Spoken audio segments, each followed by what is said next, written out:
હનુમાન પરિચય।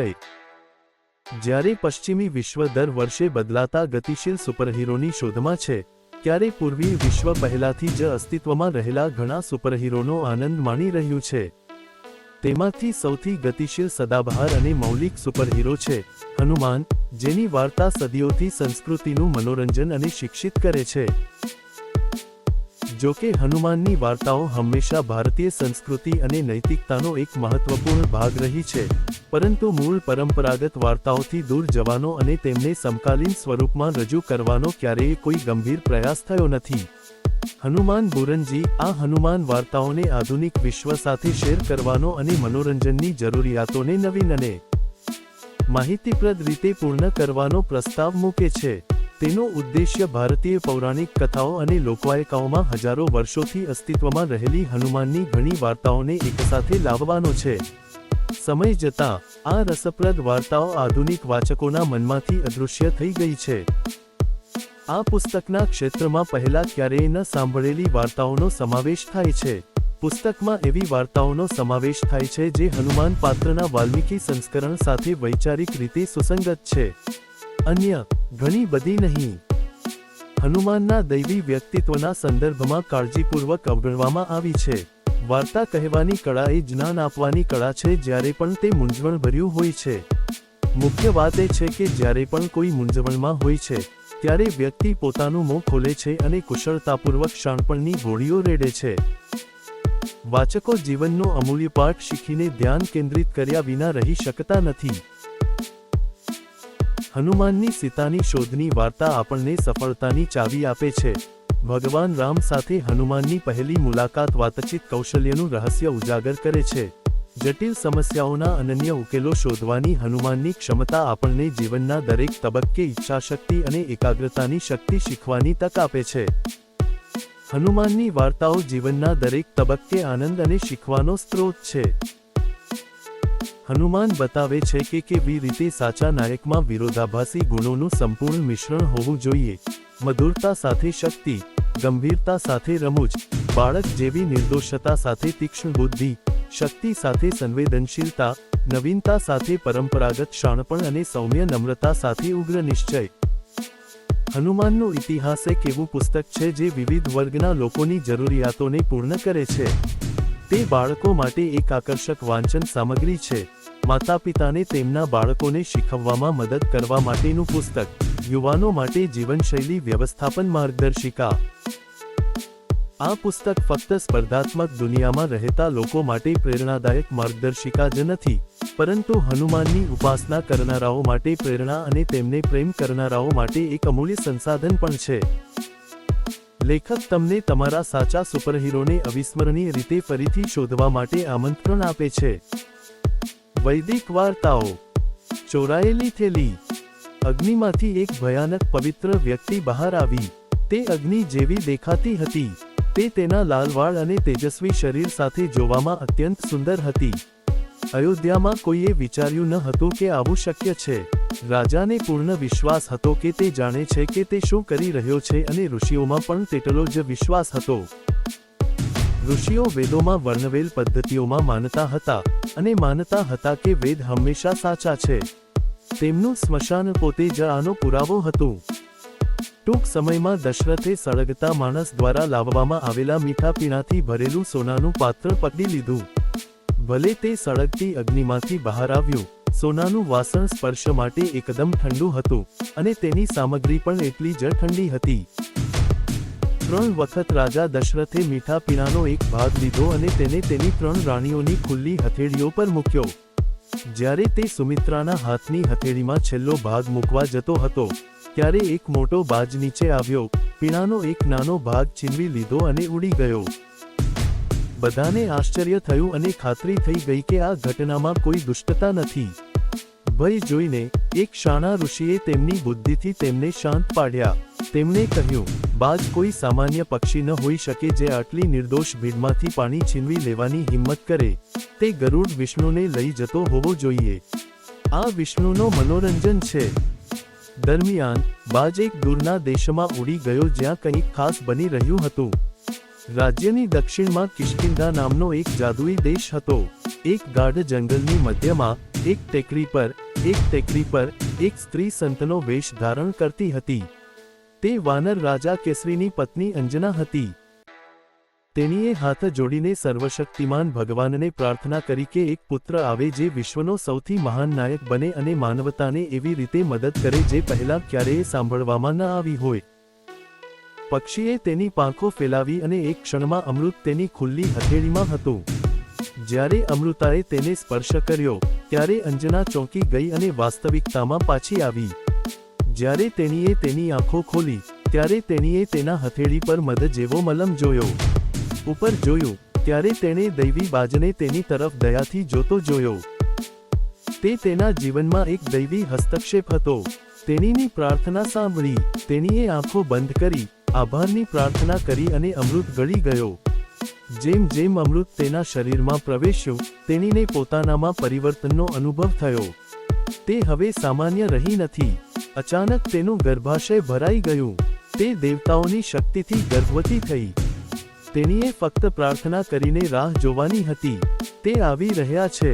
મહાપુરુષોના જીવનમાં અકસ્માતો કોઈ ભૂલને કારણે નહીં પરંતુ ઉચ્ચ યોજનાને કારણે થાય છે. એક દૈવી જન્મ. રામ રામ રામ. હજારો શિષ્યો તેમની આસપાસ બેઠા હતા, તેમની આંખો ખોલવાની રાહ જોતા. કોઈને ખબર નહોતી કે તેમને કેટલો સમય રાહ જોવી પડશે. જ્યારે તેમણે પોતાની આંખો ખોલી ત્યારે તેમને તેમના વિના રહેવાનું નફરત હતું. તે ઘણી વખત આ સ્થિતિમાં પહોંચતો અને દરેક વખતે અનુભવ અલગ અલગ હતો. માત્ર સમયગાળો જ નહીં પણ સમાધિમાંથી બહાર આવવાની રીત પણ. તેમના ચેતનામાં હંમેશા એક ઊંડું અને રહસ્યમય રહસ્ય છુપાયેલું હતું. એક રહસ્ય જે ફક્ત તેઓ જ જાણતા હતા. તેમના અચાનક દેખાવે તેમના નજીકના સાથી સહિત દરેકને આશ્ચર્યચકિત કરી દીધા. રામ કોણ હતા? તેમની આંખો હજુ પણ બંધ હતી. તેમના ગુરુની પૂજા કરવા માટે તેમની પાસે થોડી ક્ષણો બાકી હતી. તેઓ મહાન યોગીઓમાંના એક હતા. સંપૂર્ણ કમળની મુદ્રામાં બેઠા હતા. ચમત્કારિક રીતે સારી રીતે કોતરેલું શરીર વાઘની ચામડીથી ઢંકાયેલું હતું. સફેદ રાખની 3 રેખાઓ તેના કપાળને સુંદર રીતે શણગારેલી હતી, પરંતુ ત્રીજી આંખ જે વચ્ચે શાંતિથી બંધ હતી તેના મજબૂત હાથમાં રુદ્રાક્ષના માળાથી શણગારેલી હતી. તેના વિખરાયેલા વાળ એક બનમાં બાંધેલા હતા અને તેના માથા પર મોતીની દોરી હતી. એક બાજુ ચંદ્ર અને બીજી બાજુ ગંગા નદી સાથે શિવ શાંતિ અને શાંતિનું સ્થાન હતા. અંતે જ્યારે તેણે આંખો ખોલી ત્યારે તેણે તેની પત્ની સતીને તેની નજીક જોઈ. તેની છઠ્ઠી ઇન્દ્રિયએ તેને કહ્યું કે તેને તેની હાજરીની જરૂર છે. તેને નજીક જોઈને શિવે તેના કાનમાં પ્રેમથી કહ્યું, વિષ્ણુ ટૂંક સમયમાં પૃથ્વી પર અવતાર લેશે જેથી રાવણે એકત્રિત કરેલી રાક્ષસી શક્તિઓનો નાશ કરી શકે અને તેના જુલમનો અંત લાવી શકે. તેણે બધા દેવતાઓને વાંદરાઓ તરીકે જન્મ લેવા કહ્યું છે જેથી તે તેની લીલાઓમાં મદદ કરી શકે. હું રામ અવતાર સાથે જોડાયેલી આ સુવર્ણ તક ગુમાવવા માંગતી નથી. હું આ રામલીલાઓમાં ભાગ લેવા માટે મારી જાતને સમર્પિત કરીશ. જ્યારે સતીએ આ સાંભળ્યું ત્યારે તે ખૂબ જ દુઃખી થઈ. તેણીને લાગ્યું કે તે ક્યારેય તેના પતિનો સાથ માણી શકશે નહીં. જ્યારે તે તેની સાથે હતો ત્યારે તે ધ્યાન કરી રહ્યો હતો અને જ્યારે તે સભાન હતો ત્યારે સેવા કરી રહ્યો હતો. પોતાના પતિની રામની સેવા કરવાની ઈચ્છામાં અવરોધ ન લાવવા માંગતા તેણીએ ખાસ પ્રાર્થના કરી, હે ભગવાન, જો તમે રામલીલામાં ભાગ લેવા માટે વાંદરાના રૂપમાં ભાગ લેવા માંગતા હો તો શું હું તમારી પૂંછડીનું રૂપ ધારણ કરીને તમારી સેવા કરી શકું? શિવે ખુશીથી આ પ્રસ્તાવ સ્વીકારી લીધો. પરંતુ સતી હજુ પણ એક શંકાનું નિરાકરણ કરી શકી નહીં. તેણીએ તેમને કહેવાનું નક્કી કર્યું. એક તરફ તે સમજી શકતી ન હતી કે રાવણ, જે સાથી તરીકે દેખાયો હતો, તે શિવને આટલા બધા વરદાન કેવી રીતે આપી શકે છે, અને બીજી તરફ તેણીએ તેમનો નાશ કરવાના કાવતરામાં જોડાવાની યોજના બનાવી. શિવ તેની બોળપણ અને જિજ્ઞાસા પર હસ્યા. રાવણ તેના 10 ભાગ અથવા રુદ્રને ખુશ કરવામાં સફળ થયો હોવા છતાં તેણે સતીને કહ્યું કે તે નારાજ છે અને હકીકતમાં તેના 11મા ભાગને ગુસ્સે કર્યો છે. શિવે સમજાવ્યું કે તેનો 11મો ભાગ અંજનાના પુત્ર તરીકે પૃથ્વી પર અવતાર લેશે અને હનુમાન કહેવાશે. પતિની બુદ્ધિ અને રામની સેવા કરવાની ઈચ્છાથી ખુશ થઈને સતીએ શિવને ભેટી પડ્યા. ટૂંક સમયમાં જ તેઓ વાનર બન્યા અને વૈવાહિક સુખનો આનંદ માણવા લાગ્યા. તેમનું જોડાણ તીવ્ર લાગણીઓમાં ફેરવાઈ ગયું અને યોગ્ય સમયે શિવે વાયુ પવનના દેવને અંજનાને ઉર્જા સંચારિત કરવાનું કામ સોંપ્યું. વાયુને શંકા હતી કે શું તે લાંબા સમય સુધી મેળવેલી શક્તિ જાળવી શકશે. શિવનો ગર્ભ અત્યંત ગરમ હોવાથી જો તે નિયંત્રણમાં રહે તો ભયંકર પવન ફૂંકાતા રહેશે અને અંતે વિશ્વનો નાશ થશે. તેણીએ 7 ઋષિઓને બોલાવ્યા અને તેમને યોગ્ય સમય ન આવે ત્યાં સુધી શિવની ગર્ભાવસ્થા ચાલુ રાખવા વિનંતી કરી. આ 7 ઋષિઓએ મંદકા પાસેથી વચન લીધું કે તેઓ ગંગામાંથી ધાતુની ચાદર લાવશે અને તેને શક્તિશાળી ઉર્જાથી ભરી દેશે અને પવન તેને પાછો લાવે ત્યાં સુધી તેને સુરક્ષિત રાખશે. દરમિયાન સ્વર્ગમાં દેવ સ્વામી બૃહસ્પતિએ તેમની એક દાસી પુંચીસ્થલીને પૃથ્વી પર વાનર બનવાનો શ્રાપ આપ્યો. પરિણામે તેની પૃથ્વી પર અંજના તરીકે પુનર્જન્મ લે છે. પુખ્તાવસ્થામાં પહોંચ્યા પછી તેની વાનર રાજા કેસરી સાથે લગ્ન કરે છે. લગ્નના વર્ષો પછી તેમને કોઈ સંતાન નહોતું. અંજનાએ ભગવાનના આશીર્વાદ મેળવવા માટે કઠોર પગલાં લેવાનું નક્કી કર્યું. તપસ્યામાં વ્યસ્ત વાયુ, જેણે તેને ધ્યાનથી જોયું, તેને સમજાયું કે તે શિવની કૃપા પ્રાપ્ત કરવા માટે પૂરતી પવિત્ર છે. અચાનક અંજનાને લાગ્યું કે કોઈ અદૃશ્ય શક્તિ તેને પકડી રહી છે. તે ભયથી ચીસો પાડવા લાગી. તેણીએ ચીસો પાડી અને તેના માટે જવાબદાર વ્યક્તિને શાપ આપવા કહ્યું. પછી વાયુદેવ તેની સમક્ષ પ્રગટ થયા અને તેણીને કહ્યું કે તે શિવના કહેવાથી તેને એક બાળક આપવા માટે આવ્યા છે જે પૃથ્વી પરનો સૌથી મહાન યોદ્ધા બનશે.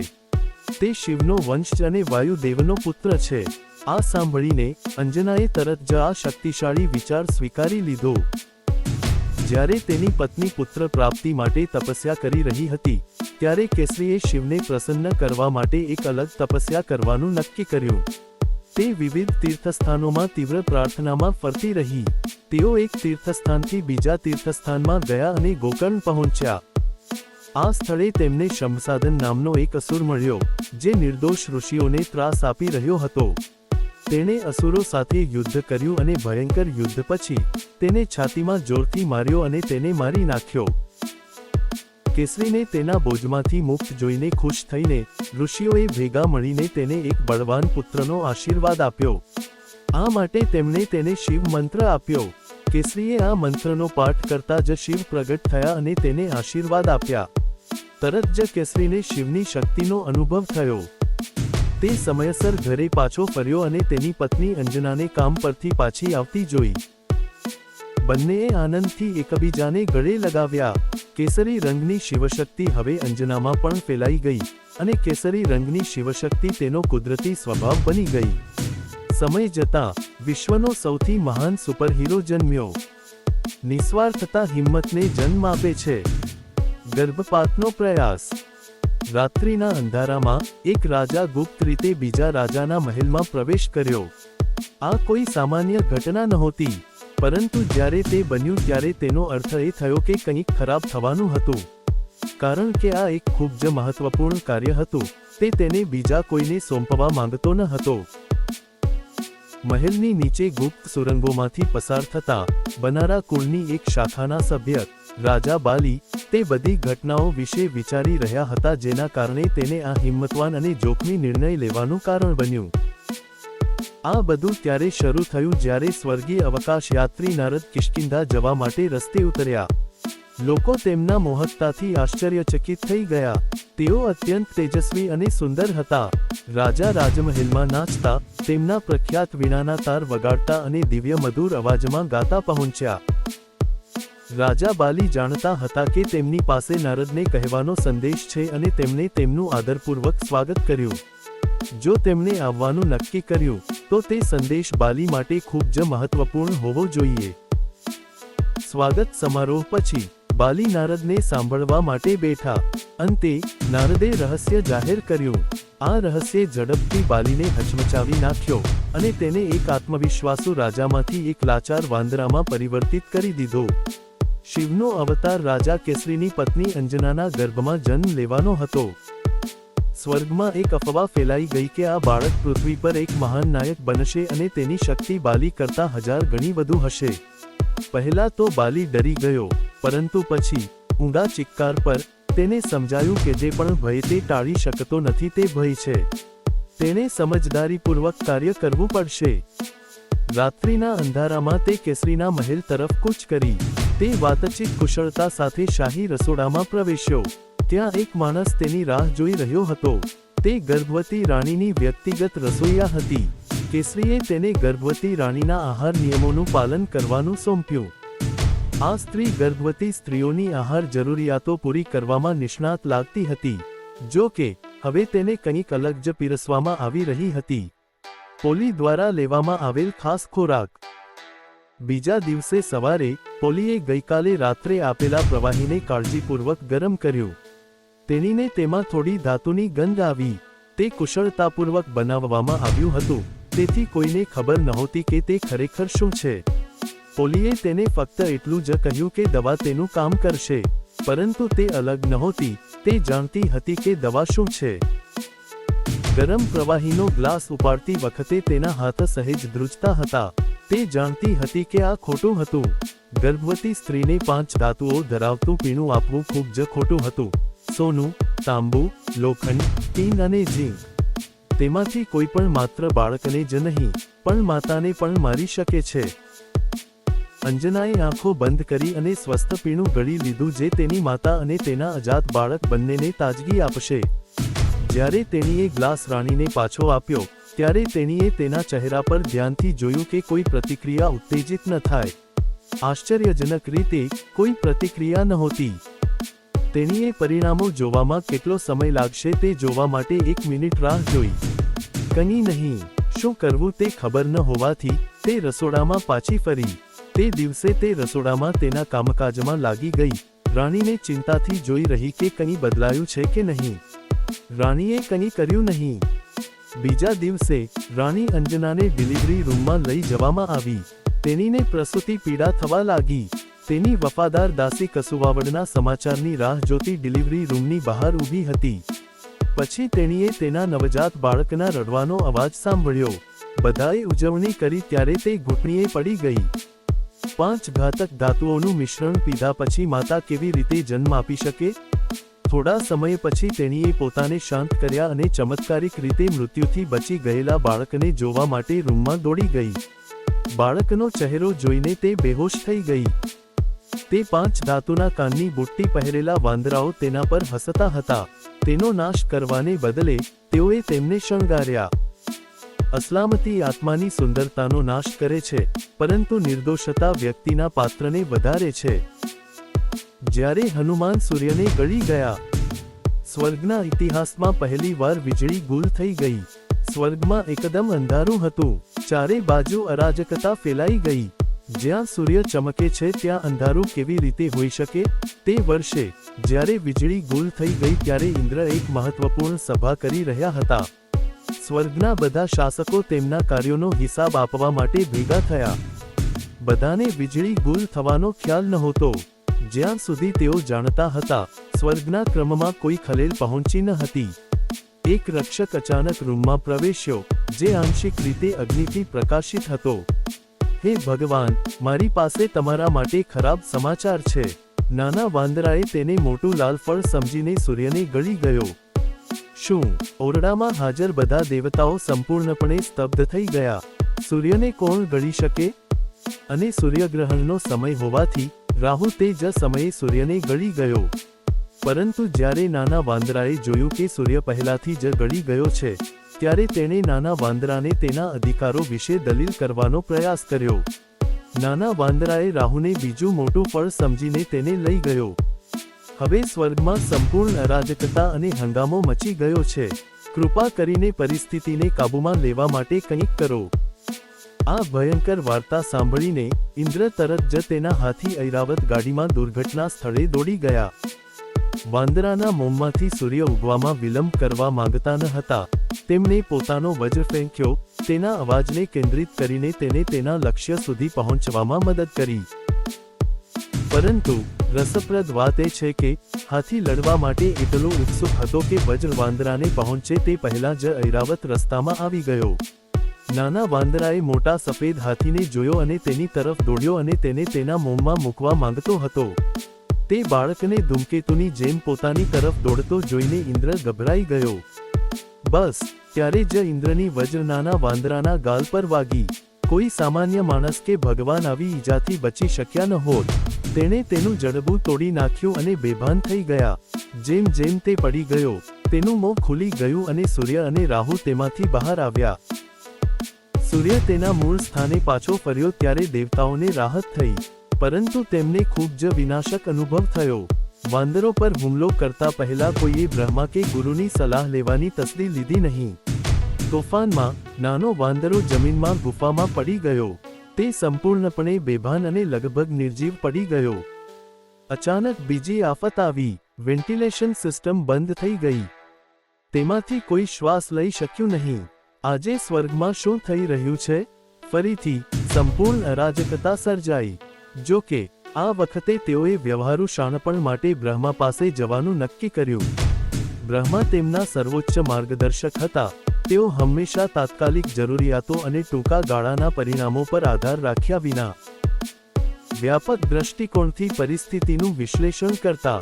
તેમણે દેવતાને સમજાવ્યું, આ નાનો વાંદરો બીજું કોઈ નહીં પણ વાયુનો પુત્ર છે, અને તેનું નામ અંજનેય ગર્ભમાં રહેલો પુત્ર છે. આ નાનો વાંદરો ખરેખર શિવનું સ્વરૂપ છે. તે રાવણના વિનાશમાં મુખ્ય ભૂમિકા ભજવે છે. જ્યારે તેનો પુત્ર ઘાયલ થયો ત્યારે વાયુના દેવે બ્રહ્માંડની બધી હવા ચૂસીને વિરોધ કર્યો. તેમના વ્યક્તિગત દુઃખથી વિશ્વભરમાં શોક ફેલાયો. બ્રહ્માએ છોકરાને બચાવવા અને વાયુને ખુશ કરવા માટે બધા દેવતાઓને તેમની સાથે જોડાવા વિનંતી કરી. ગુફામાં વાતાવરણ તંગ હતું. શોકગ્રસ્ત પિતાએ આંખોમાં આંસુ સાથે પોતાના મૃત પુત્ર તરફ જોયું. બ્રહ્માજી વાંદરાના છોકરા પાસે ગયા, પોતાના કમંડલુમાંથી પવિત્ર પાણીના થોડા ટીપા છાંટ્યા અને તેના પર હાથ ઘસવા લાગ્યા. થોડીવારમાં છોકરો બેઠો અને તેની આસપાસ ઊભેલા બધા દિવ્ય પાત્રોને જોવા લાગ્યો. વાંદરાના છોકરાનો તૂટેલો જબ્બો જોઈને બ્રહ્માજીએ કહ્યું, આજે આ છોકરાનું નામ હનુમાન, હનુ એટલે જબ્બો, રાખવામાં આવશે, જે દુનિયાને તેના બાળપણના આ અદ્ભુત પરાક્રમની યાદ અપાવશે. વાયુના પુત્ર હોવાને કારણે તેને મારુતસુદન અથવા મારુતિ કહેવામાં આવે છે. એક નામ આપવામાં આવ્યું છે. તેને એક નામ આપવામાં આવ્યું છે બજરંગી. હું તેને વરદાન પણ આપીશ કે જ્યાં સુધી હું જીવીશ ત્યાં સુધી કોઈ તેને મારી કે હરાવી શકશે નહીં.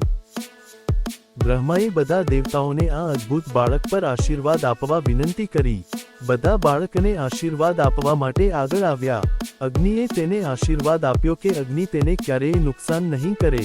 ઇન્દ્રએ તેને આશીર્વાદ આપ્યો કે તેના પ્રખ્યાત શસ્ત્રોમાંથી કોઈ તેને નુકસાન નહીં કરે.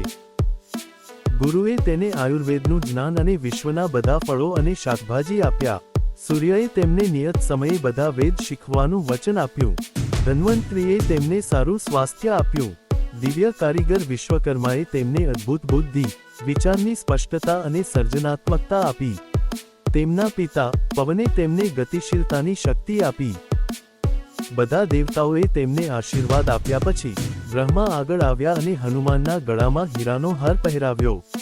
તેમણે કહ્યું, હવે હું તમને સર્વોચ્ચ ભેટ આપું છું, મારા બાળક.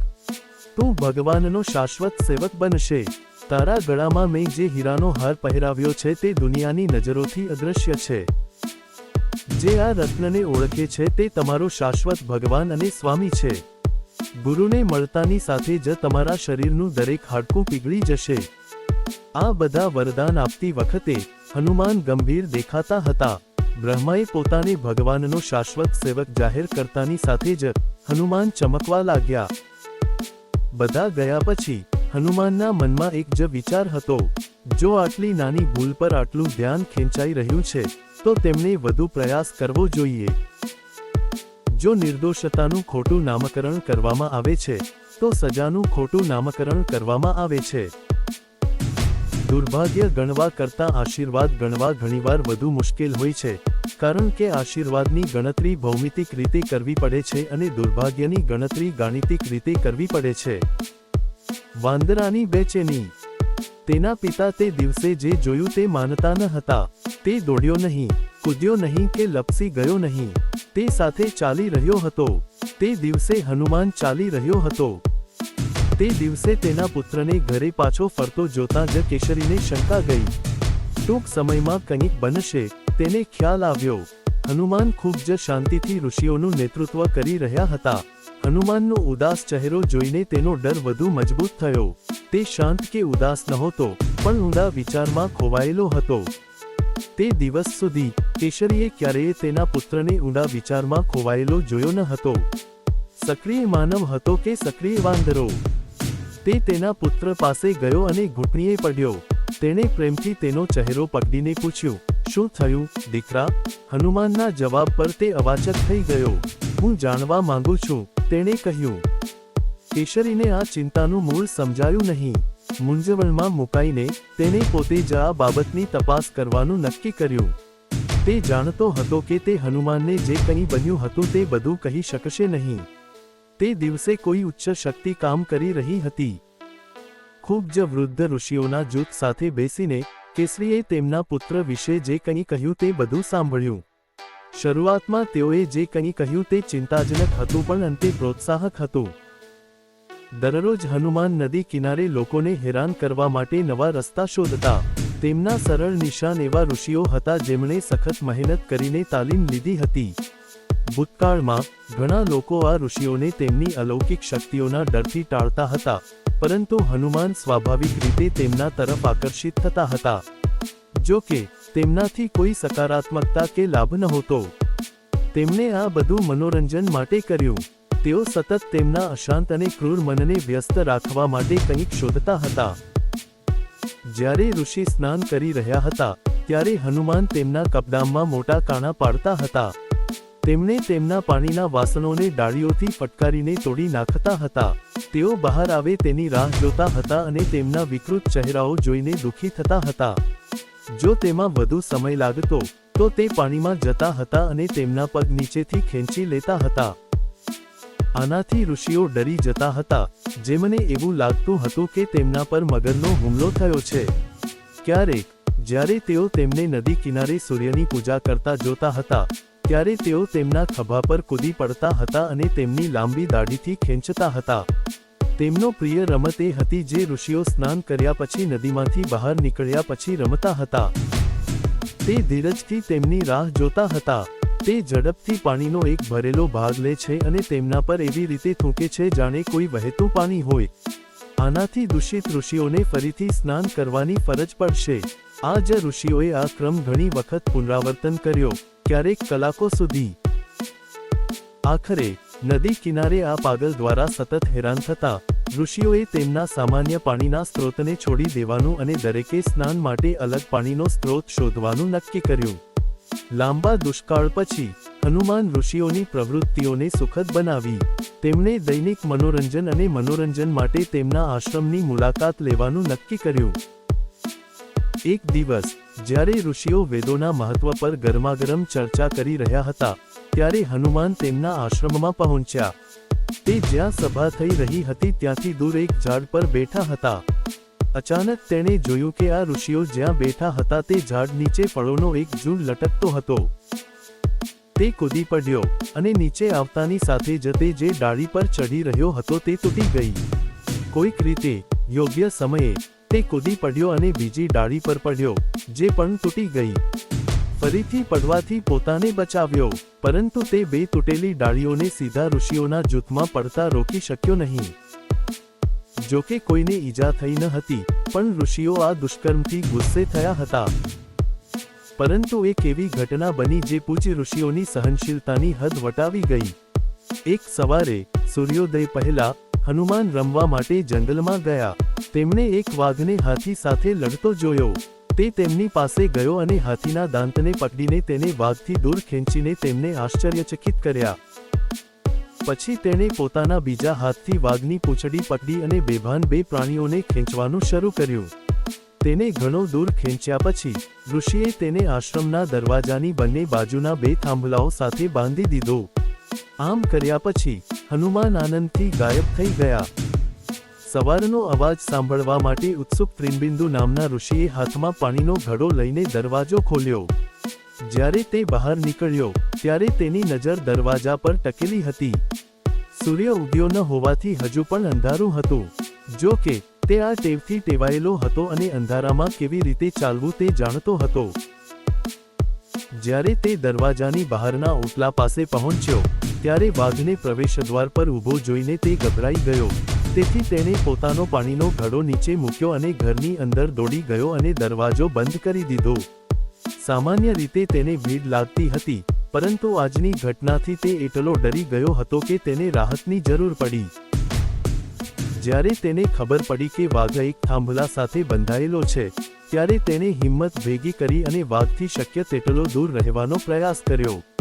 આ વખતે તે બહાર જતા વાઘથી દૂર ચાલ્યો ગયો. જેમ જેમ તે બહાર આવવા લાગ્યો, જંગલી હાથીએ તેનો સામનો કર્યો. તે ચીસો પાડીને ઘર તરફ દોડ્યો. હવે ખડમાગની પીડાથી કણસતો હતો. તેના શરીરમાં અંધાધૂંધી અને તેના ઘરની બહાર વિનાશ. તે સમજી શકતો ન હતો કે આ ક્રૂર દુષ્કર્મ કોણે કર્યું છે. તેને નજીકથી હાસ્યનો અવાજ સંભળાયો અને તે ગુસ્સાથી ઉભરાઈ આવ્યો. તે તેની બારી પાસે દોડી ગયો અને હનુમાનને જમીન પર પડેલા હાંફતા અને પેટ પકડીને જોયો. ભયંકર ગુસ્સામાં, અન્ય આદરણીય ઋષિઓને નુકસાન પહોંચાડવા માંગતા ન હતા. વાંદરાએ તેનું કમાંડલું કાઢ્યું, તેમાં પાણી ભરીને હનુમાન પર ફેંક્યું અને શાપ આપ્યો, "હે બેશરમ બાળક, તારી શક્તિ અને તેજસ્વીતાએ તને ખૂબ ગર્વ આપ્યો છે. કોઈ આ શક્તિ અને તેજસ્વીતાનો ઉપયોગ કેવી રીતે કરવો તે જાણતું નથી, તેથી તું તેનો દુરુપયોગ બીજાને નુકસાન પહોંચાડવા માટે કરે છે. હું તને શાપ આપું છું કે કોઈ તને યાદ ન કરાવે ત્યાં સુધી તારી બધી શક્તિ ભૂલી જા." શ્રાપ આપ્યા પછી હનુમાન શાંત થયા. તે આસપાસ જોવા લાગ્યો. તે સમજી શક્યો નહીં કે તે જંગલમાં કેવી રીતે પહોંચ્યો અને ત્યાં જમીન પર શું કરી રહ્યો હતો. તે પોતાના જીવનના હેતુ અને પોતાના સમયનો સમજદારીપૂર્વક ઉપયોગ કેવી રીતે કરવો તે વિશે વિચારવા લાગ્યો. જ્યારે તે તેના પિતા કેસરીના મહેલમાં પાછો ફર્યો, ત્યારે તેના મનમાં એક તીવ્ર ઈચ્છા જાગી. જ્ઞાન મેળવવાની ઈચ્છા. દરેક દુષ્ટ કાર્યમાં જ્ઞાનનું બીજ છુપાયેલું હોય છે.